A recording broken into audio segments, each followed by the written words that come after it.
بسم اللہ الرحمن الرحیم۔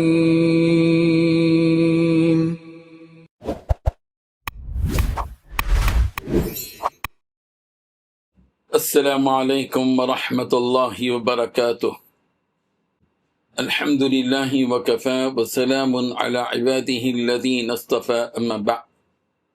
حاضرین و ناظرین، یہ درس حدیث نمبر 365 ہے، اور آج کا عنوان ہے رسول رحمت صلی اللہ علیہ وسلم کو قمیص بہت پسند تھی۔ روایت سماعت کیجیے، ترجمے کے بعد تشریح کی جائے گی۔ بسم اللہ الرحمن الرحیم۔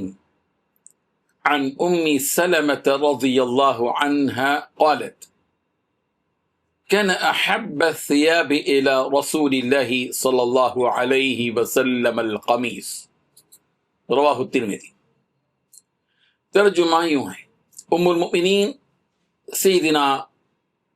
سیدہ ام سلمہ رضی اللہ عنہا سے مروی ہے، وہ فرماتی ہیں رسول رحمت صلی اللہ علیہ وسلم کو سب کپڑوں سے زیادہ قمیص پسند تھی۔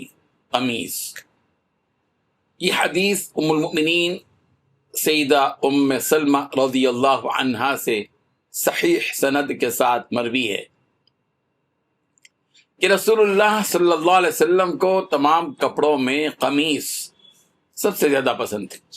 اس سے معلوم ہوتا ہے کہ قمیص سادگی، وقار اور ستر کی حفاظت والا لباس ہے جو جسم کو بہتر طریقے سے ڈھانپتا ہے۔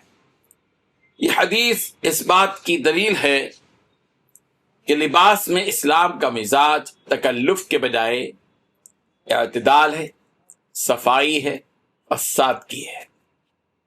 نبی رحمت صلی اللہ علیہ وسلم کا قمیص کو ترجیح دینا امت کے لیے اس بات کی رہنمائی ہے کہ ایسا لباس اختیار کیا جائے جو راحت بخش بھی ہو، وقار کے مطابق بھی ہو، فضول نمود و نمائش سے بالکل پاک بھی ہو۔